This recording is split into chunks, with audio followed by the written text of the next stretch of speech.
Olá pessoal, estamos juntos para mais uma postagem, para mais um vídeo, depois de alguns dias desaparecido, não é? Mas nós estamos de volta e queremos dar continuidade às nossas postagens, nossos temas, às nossas reflexões. Digo reflexão porque nosso tempo realmente é pouco para falarmos dos temas que sempre nos dispomos a abordar. E hoje estamos trazendo, claro, algo de relevância para a nossa meditação. Antes, queremos lembrar aí a você que está tendo contato pela primeira vez com o nosso canal, aproveite para inscrever-se, tá? E acionar aí o sininho para nos ajudar, tá bom? Receber também as postagens, estando você inscrito, sempre será notificado que ao lançarmos um novo vídeo.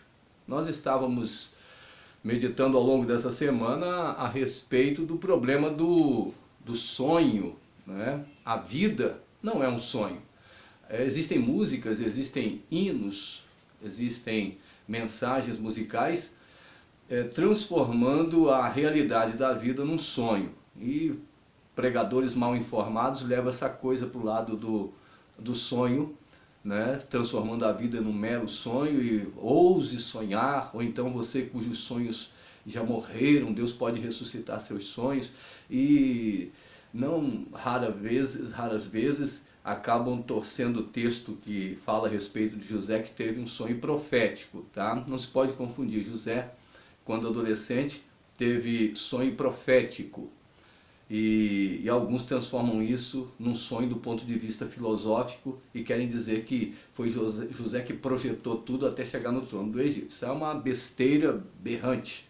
Mas tem aí aqueles que de forma mal informada acabam falando essas besteiras. A gente deve lembrar que sonho, tá? Você pode levar para o caso de uma aspiração. Eu gostaria de fazer isso, eu tenho um sonho de fazer isso, aquilo outro, ou de abrir uma empresa, de viajar muito, enfim.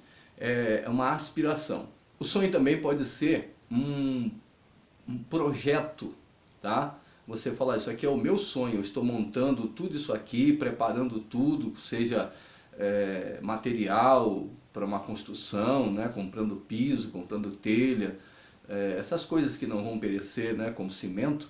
E então você compra telha, compra, né? Como disse, a cerâmica, vai comprando aquelas coisas que você pode juntar para mais tarde construir. Falar, isso aqui é o meu sonho de consumo, como alguns falam, tá? Isso também pode ser chamado de sonho.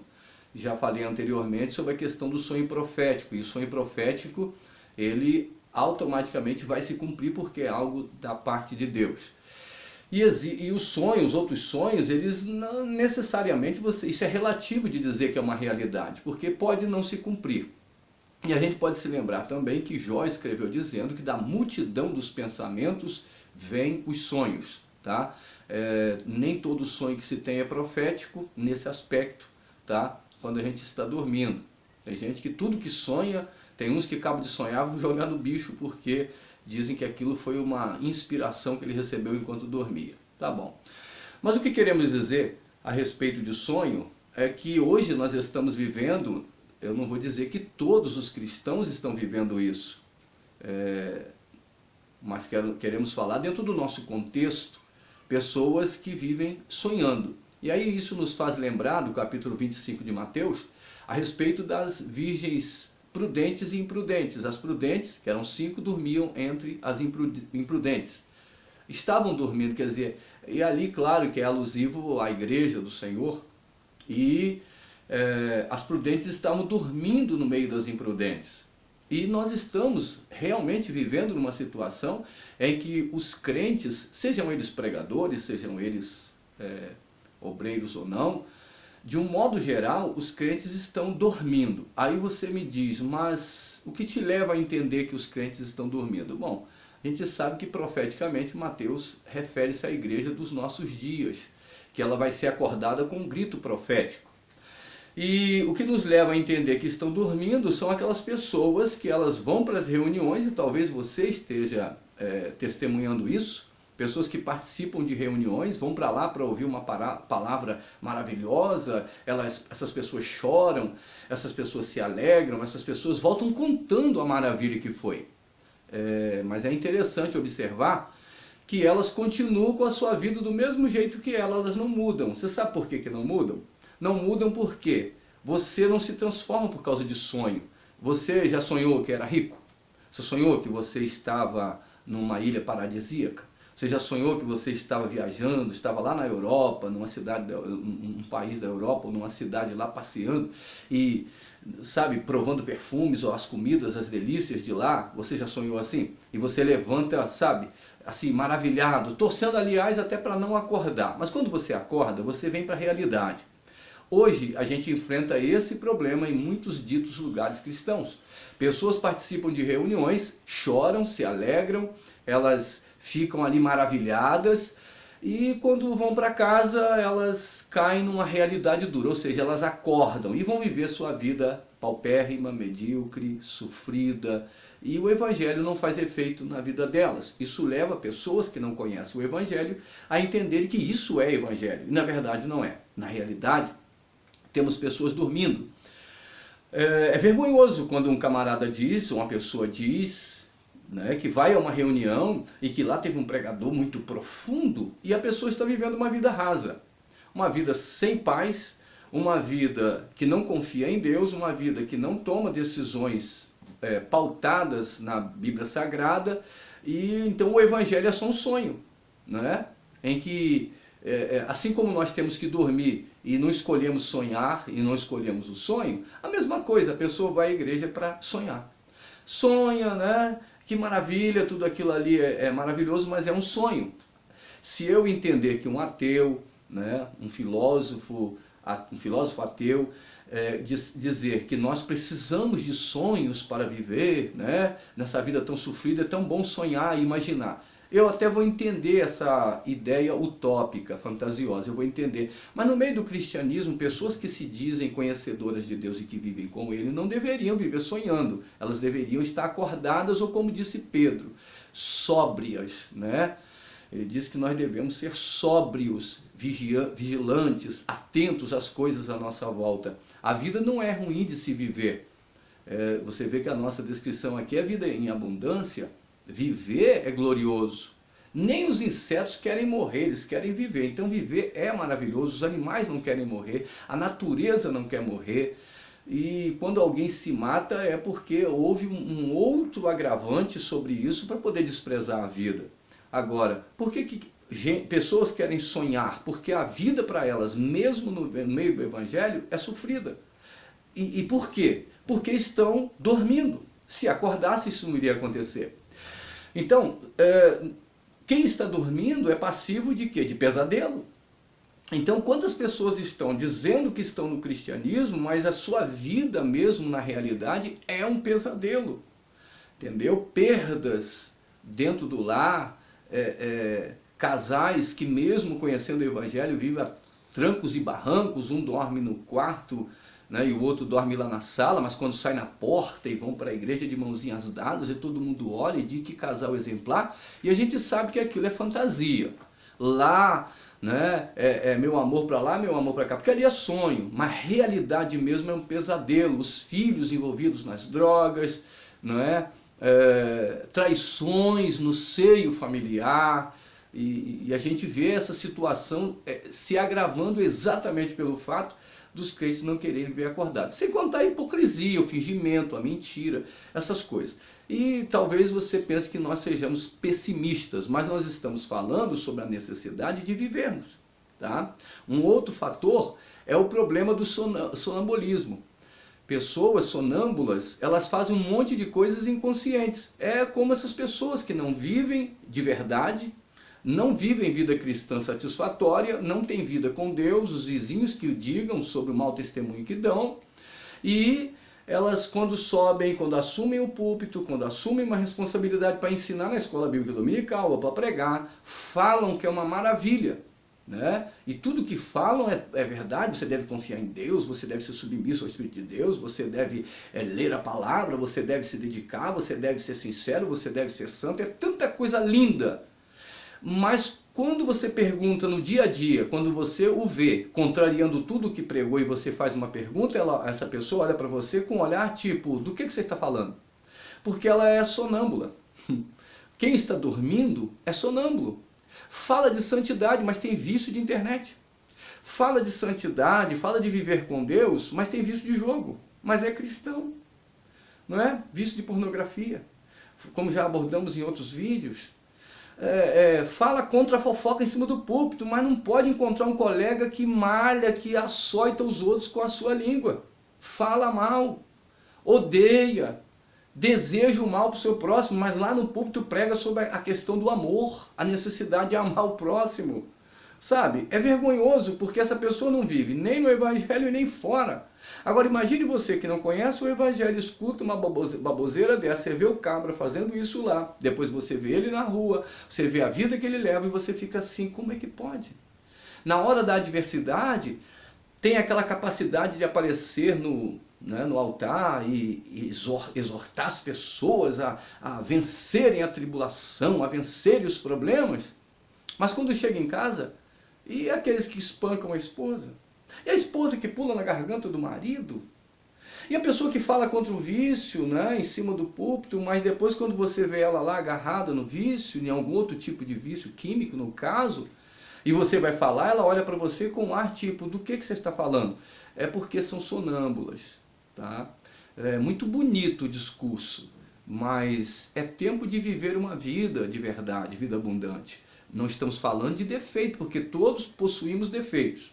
Agora, por que estamos no Evangelho? Estamos no Evangelho porque queremos ser melhores do que somos, não melhores que os outros, já que o tolo compete com os outros, mas o sábio compete consigo mesmo. Então não estamos no Evangelho para sermos melhores do que os nossos vizinhos, do que as pessoas à nossa volta, mas estamos lá para melhorarmos, para sermos melhores do que somos. E automaticamente sermos um exemplo para que quem está à nossa volta também venha a ser melhor, observando a vida que vivemos, certo? Então, é tempo de acordar. Aí você vê nas escrituras sagradas que as imprudentes estavam dormindo no meio, as prudentes dormindo no meio das imprudentes, e aí veio um grito, aí veio o esposo sair ao encontro. E quando isso aconteceu, quer dizer, foi um grito para elas acordarem. Parece que a nossa geração pretensa evangélica, né? Não estou dizendo que são todos, porque há tantas pessoas sérias e sinceras diante de Deus, mas essas que não são e estão assim desapercebidas de tudo que está acontecendo à sua volta, elas precisam de um grito estrondoso aos ouvidos para voltarem a viver, certo? É muito bonito conversar sobre o reino, conversar sobre o céu. Melhor que isso é acordarmos. Algumas pessoas diriam que isso é uma como se diz, uma autoajuda com a Bíblia, é complicado. Não é autoajuda. Nós estamos falando de você colocar em prática aquilo que você lê. Se a Escritura, como já falamos e às vezes repetimos, a Escritura não é desodorante para viver debaixo do braço. É verdade que há pessoas que não creem. A verdade é que até em nosso meio há estudiosos que cometem o delito de pensar que o Deus do Novo Testamento é um e o Deus do Antigo Testamento é outro. A gente sabe que isso é filosofia, baboseira, a gente sabe disso. Por que é baboseira? Porque no Antigo Testamento não se falou tanto de inferno quanto no Novo. Quem mais fala de inferno é Jesus. Como é que essas pessoas têm a coragem de querer fazer essa confusão? Porque o Deus do Antigo Testamento matava, aquela coisa toda. Mas a gente sabe que isso não passa de falta de conhecimento. E conhecem muita filosofia e Bíblia Sagrada, que é bom, nada.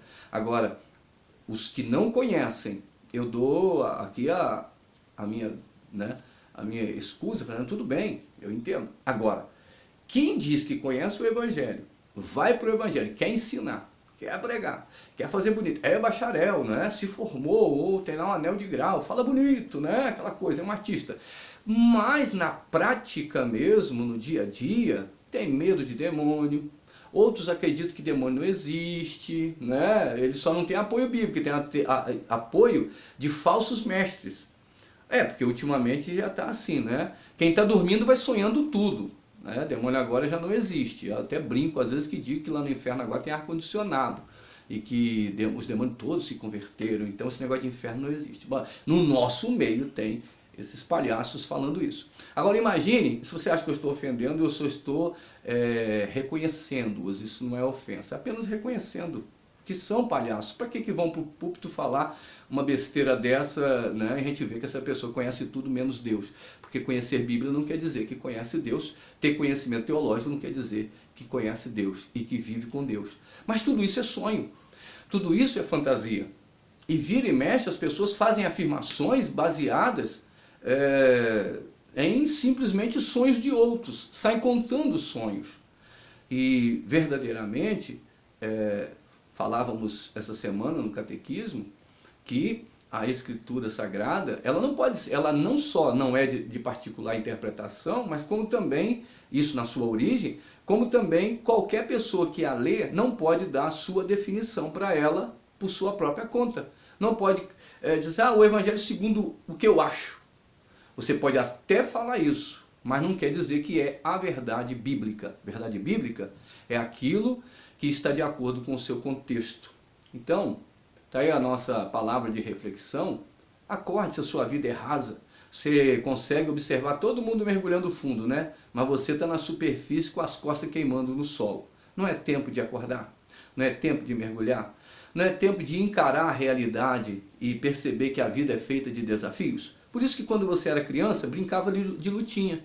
Brincava sempre de competir e ganhar. Não é isso? Então, quando você era criança, fazia isso porque isso é o que viria futuramente. Por que agora você foge da luta, foge da batalha, foge... Porque após a batalha, o gozo de repartir o despojo é maravilhoso. O gozo de assumir, de conquistar algo, de assumir um espaço, é maravilhoso. Então, vamos acordar, certo? Acorde, volte, vamos viver realidade. É fácil você observar a vida dos outros, é fácil você criticar, é fácil você julgar os outros, apesar de que você não é juiz, nem eu sou. Agora, julgar a si mesmo, observar o argueiro nos olhos dos outros, fácil. A trave no nosso olho é muito difícil. Então não é hora de você voltar? Não é hora de você parar para olhar para si mesmo e ver que tem um universo de coisas para ser conquistado? Não é hora de você parar de viver fantasia? Parar de ser sonâmbulo? Não é hora de você assumir uma postura de renúncia diante de Deus? Então, lembre-se, Deus não está na gaiola. Então, qualquer pessoa, seja você de que religião for, se você se dirigir para ele, ele se dirige para você. E você, cristão, que diz que é cristão e está sonhando, hora de acordar. Hora de você voltar para a realidade, tá bom? Volte para a realidade para você viver vida e vida em abundância, tá bom? Shalom e que Deus rique e abundantemente te abençoe.